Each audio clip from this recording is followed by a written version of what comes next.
নিথারামপুর গ্রামে রমেশ নামের এক দরিদ্র কৃষক বসবাস করত।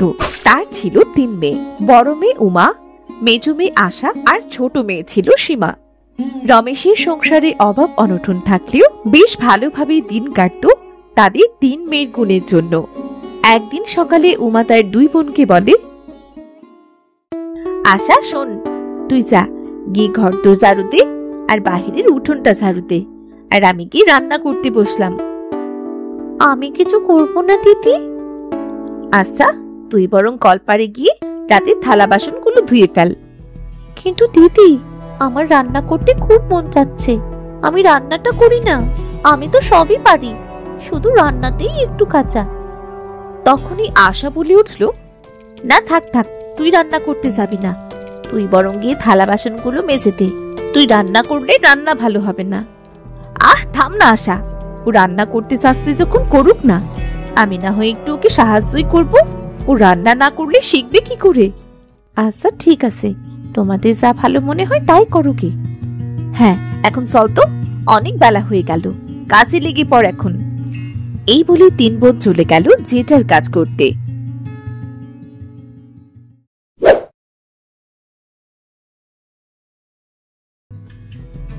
বেশ অনেকক্ষণ পর রমেশের বউ ঘুম থেকে উঠে বলল, এই রে, আজ তো ঘুম থেকে উঠতে বড্ড দেরি হয়ে গেল, কত কাজ পড়ে আছে। যাই, মেয়েগুলোকে ডেকে নিয়ে কাজগুলো করে ফেলি। এই বলে রমেশের বউ দেখল 3 মেয়ে সেজে গুজে বসে কাজ করছে, আর তাই দেখে সে বলে উঠল, কিরে মা, তোরা কখন উঠেছিস? আমরা তো অনেকক্ষণ আগেই উঠেছি মা। ও, তা আয় তো আমার সাথে, কাজে সাহায্য করবি। একা একা এত কাজ করা যায়, তাও আবারই অল্প সময়ে। কোন কাজের কথা বলছো মা? কাজ তো কবেই শেষ, আমরা 3 বোন মিলে সকাল সকাল সব কাজ করে ফেলেছি। মানে ঘর ঝাড়ু দিয়ে রান্না করা, বাসন মাজা, উঠোন ঝাড়ু দেওয়া, সব কাজ শেষ করে ফেলেছিস তোরা? হ্যাঁ গো মা, আমরা 3 বোন মিলে সব কাজ শেষ করে ফেলেছি, তোমার কোনো কাজই আমরা ফেলে রাখিনি মা।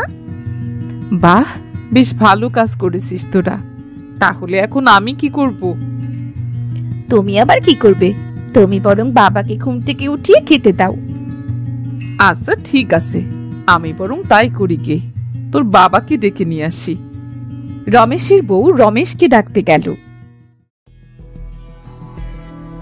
ওগো শুনছো, অনেক বেলা হয়ে গেল, যে ঘুম থেকে উঠে পড়ো, না হয় আবার আমাকে বকাবকি করবে আমি ডাকিনি বলে। আরে তোমার রান্না কি হয়ে গেছে? এত সকালে আমাকে ডাকছো কেন? হ্যাঁ গো, সব রান্না হয়ে গেছে। আমি ঘুম থেকে উঠে দেখি 3 মেয়ে সব রান্না বান্না করে সব কাজ করে রেখেছে। ও তাই নাকি? আমার 3 মেয়ে কি করে এখন? কাজ বাজ ছেড়ে ওরা 3 বোন মিলে সাজুগুজু করছে। তাহলে তো ভালোই। যাও যাও, তুমি আমার জন্য খাবার দিতে লাগো, আমি আসছি এক্ষুনি। আচ্ছা, তাড়াতাড়ি এসো। এই বলে রমেশের বউ ওখান থেকে চলে গেল। কিছুক্ষণ পর সবাই মিলে খেতে বসলো। রমেশ তখন খাবার খেয়ে বলে উঠল, বাবা, আজকের খাবারটা তো বেশ সুন্দর হয়েছে। তা কি করে এত সুন্দর রান্না হলো? বাবা, আজ আমাদের ছোট বোন সীমা রান্না করেছে। বাবা, আমার ছোট মেয়েটা তাহলে এত সুন্দর রান্না শিখে গেছে। যাক, আমার তাহলে আর কোনো চিন্তা থাকলো না। ও বাবা, আমিও তো রান্না করি। কই, তুমি আজ পর্যন্ত তো রান্নার প্রশংসা করলে না, আর সেই তোমার ছোট মেয়ে রান্না করেছে, তুমি অমনি তোমার মেয়ের প্রশংসা করছো। আরে মা, তোরা তো এমনিতেই ভালো রান্না করছিস, কিন্তু তোদের ছোট বোনটা অতটা ভালো রান্না বান্না করতে পারতো না। তাই আজকে তোর ছোট বোনের রান্না এত সুন্দর হয়েছে দেখে অবাক হয়ে গেলাম। নেওয়া হয়েছে হয়েছে, আর বলতে হবে না। কি রে আশা, তুই এত বেশি কথা বলছিস কেন? তখনই আশা ওখান থেকে উঠে চলে গেল। আর ওই দেখে সীমা বলতে লাগলো, আসলে সব দোষ আমার, আমি কাল থেকে আর রান্না করতে যাব না। আমি রান্না না করলে এমনটা হতো না। তুই চুপ কর ছোট, বেশি পেকে গেছিস তাই না?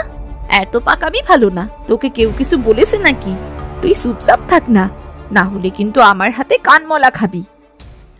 আহা, তোরা কি শুরু করলি সকাল সকাল? থাম থাম বলছি। আর দুটোই ঘরে গিয়ে মায়ের রাগ ভাঙা। যা যা যা। রমেশের কথা শুনে উমা আর সীমা দুজনেই আশার রাগ ভাঙাতে চলে গেল। এরপর রমেশ বলল, ওগো, আমার খাওয়া হয়ে গেছে, আমি আর খেতে পারবো না, আমি চললাম, আমার কাজে যেতে হবে গো। আচ্ছা ঠিক আছে, যাও। আমি দুপুরের খাবার তোমার 3 মেয়েকে দিয়ে পাঠিয়ে দেব মাঠে। আচ্ছা ঠিক আছে, তাই দিও, আমি চললাম। আর সাবধানে থেকো, মেয়েদেরকে নিয়ে কোনো সমস্যা হলে আমাকে খবর দিও, কেমন? আচ্ছা ঠিক আছে। রমেশ এই বলে ওখান থেকে চলে গেল। যাওয়ার সময় রমেশের সাথে হরিশ দার দেখা হলো। আরে রমেশ দা, কোথায় যাচ্ছ? আরে হরিশ দা যে, তাড়াতাড়ি এসো, দেরি হয়ে যাচ্ছে। যা রোদ পড়েছে, বেশি বেলা হয়ে গেলে আর কাজ করা যাবে না। হ্যাঁ ঠিকই বলেছ, কিন্তু খরার যা অবস্থা, তাতে তো চাষবাসের কোনো অবস্থাই নেই। আমার কাছে যা টাকা পয়সা ছিল সবই চাষের কাজে লাগিয়ে দিলাম।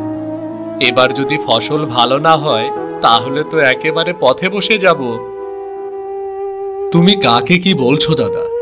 আমারও তো একই অবস্থা। এবারে তো আমি অনেকগুলো টাকা ধার দেনা করে ফেলেছি, কি যে হবে।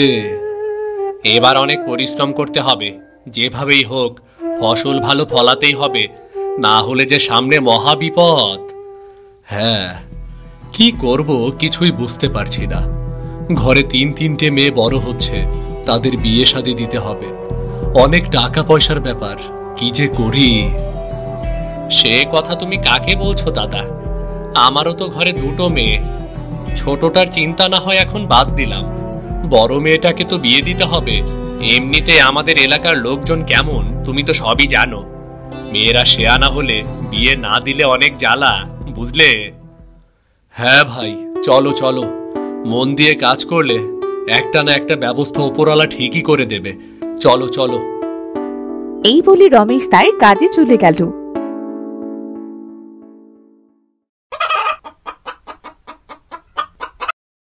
ওদিকে উমা বলল, এই চল চল, দুপুর হয়ে এসেছে, পুকুর থেকে গোসলটা সেরে আসি। হ্যাঁ দিদি, চল তাই যাই। যা গরম পড়েছে না, গায়ের মধ্যে একেবারে জ্বালা পোড়া করছে।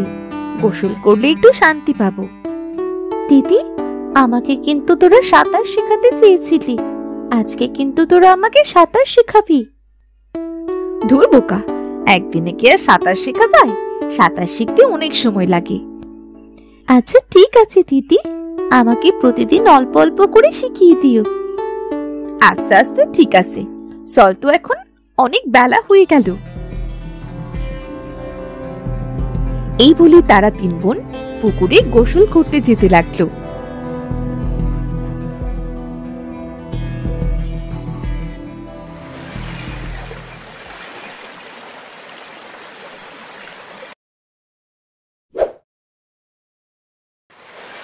কিছুক্ষণ পর উমা দেখল পুকুরের পাশে বেশ কয়েকটা বেগুন হয়েছে, আর তা দেখে সে বলে উঠল, আরে দেখ দেখ, কত বেগুন হয়েছে এখানে। চল, কটা বেগুন তুলে নিয়ে যাই, খুব ভালো করে রান্না করব। হ্যাঁ রে দিদি, চল চল, বেগুনগুলো তুলে বাড়ি নিয়ে যাই। মা তো বেগুনের তরকারি খুব পছন্দ করে, আর বাবাও বেশ পছন্দ করে। এই বলে তারা 3 বোন মিলে বেগুনগুলো তুলতে লাগলো।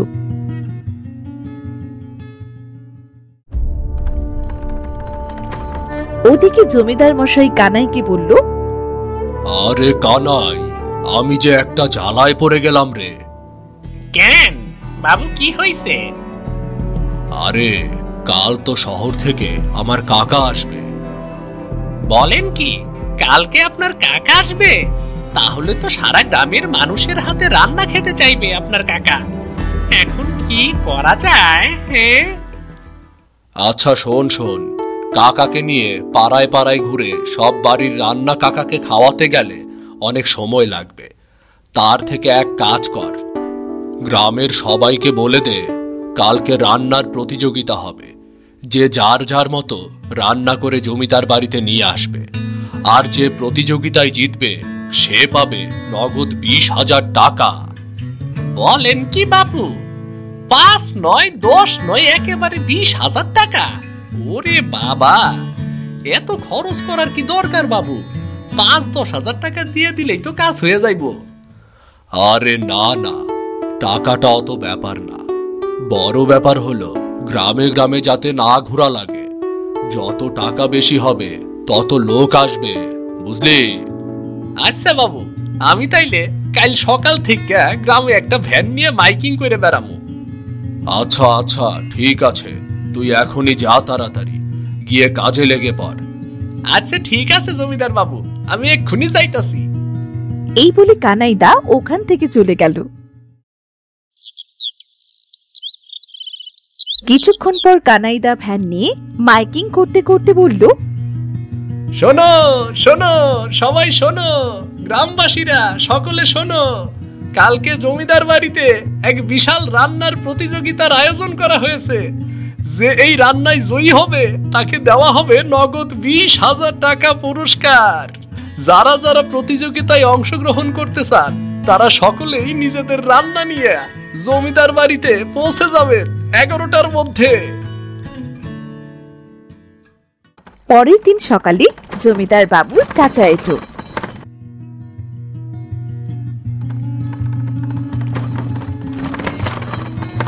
আসেন কাকা আসেন।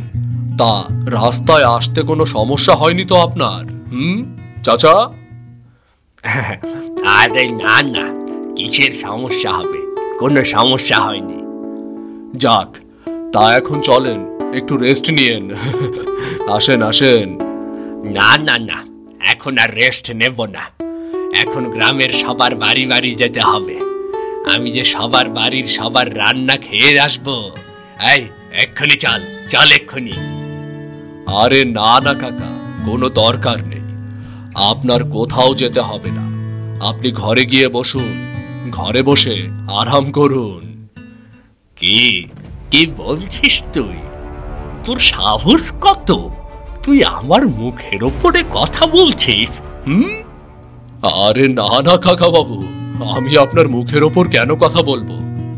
আগে আমার পুরো কথাটা তো শুনবে নাকি? আসলে আমি আজকে রান্নার প্রতিযোগিতা রেখেছি। কিছুক্ষণের মধ্যেই গ্রামবাসী রান্না করে আমার জমিদার বাড়িতে নিয়ে আসবে। আপনি সেই রান্না খেয়ে পরীক্ষা করবেন। যার রান্না সব থেকে বেশি ভালো হবে তাকে আমি নগদ 20,000 টাকা দেব। বাবা বাবা বাবা, এটা তুই ভারী বুদ্ধিমানের কাজ করেছিস রে। এখন আমাকে আর গ্রামে পায়ে হেঁটে যেতে হবে না কষ্ট করে। হ্যাঁ হ্যাঁ কাকা বাবু, আপনি একদমই ঠিক কথা বলেছেন। আপনার যাতে কষ্ট কম হয় সেজন্যই তো আমি এ ব্যবস্থা করেছি কাকা বাবু।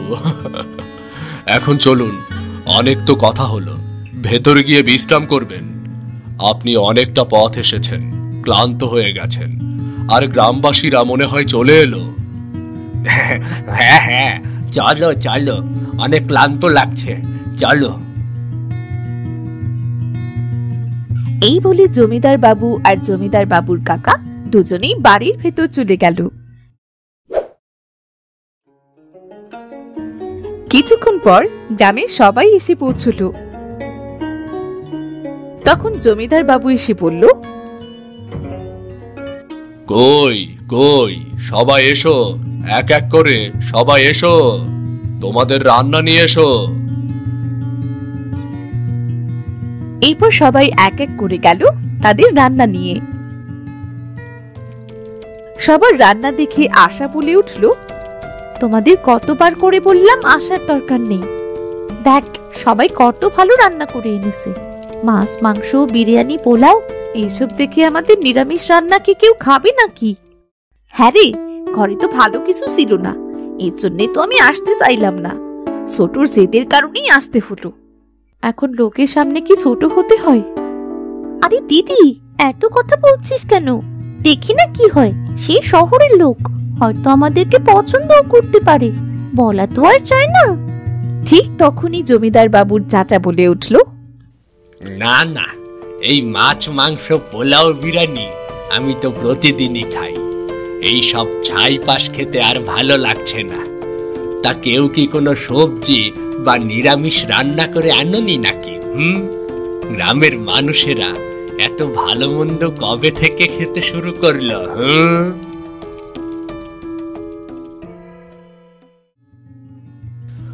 আরে শোনো, কেউ যদি কোনো শাক সবজি রান্না করে থাকো তাহলে সামনে নিয়ে আসো।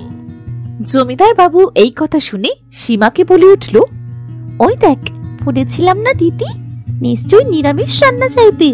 এখন চল চল, ওনাদের সামনে যাই। এই বলে তারা তিন বোন জমিদার বাবুর কাছে যে বেগুন তরকারি দিল।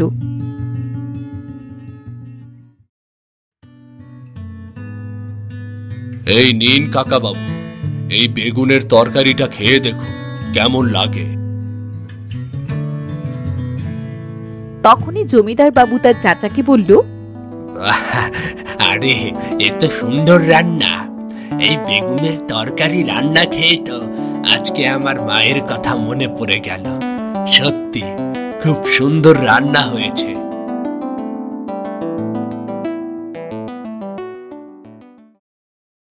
এরা তিন বোন আজকে বিজয়ী। এদেরকে দাও দাও, 20,000 টাকা এদেরকে দিয়ে দাও। আমি খুব খুশি আজকে। হ্যাঁ হ্যাঁ, এই নাও, তোমরা তিনজনে এই 20,000 টাকা নাও। তারা তিন বোন টাকা নিয়ে চলে গেল তাদের বাড়িতে। বাড়িতে গিয়ে তারা বাবা মাকে ডাকতে লাগলো, বাবা, ও বাবা, কই গেলে তোমরা? মা, ও মা। তাদের এত হাক ডাক শুনে রমেশ ও তার বউ বাইরে এসে বলল, কি রে মা, কি হয়েছে? তোরা এত চিল্লাচ্ছিস কেন? হ্যাঁ রে, কি হয়েছে তোদের? দেখো না বাবা, আমরা জমিদার বাড়ির রান্নার প্রতিযোগিতায় বিজয়ী হয়েছি, আর জমিদার বাবু আমাদেরকে 20,000 টাকা দিয়েছে। বাবা, তোরা আমাদের রত্ন রে। এখন থেকে আমাদের সংসারে আর কোনো অভাব থাকবে না। আরে মা, তোরা এভাবে দাঁড়িয়ে আছিস কেন? তোরা আমার বুকে আয়।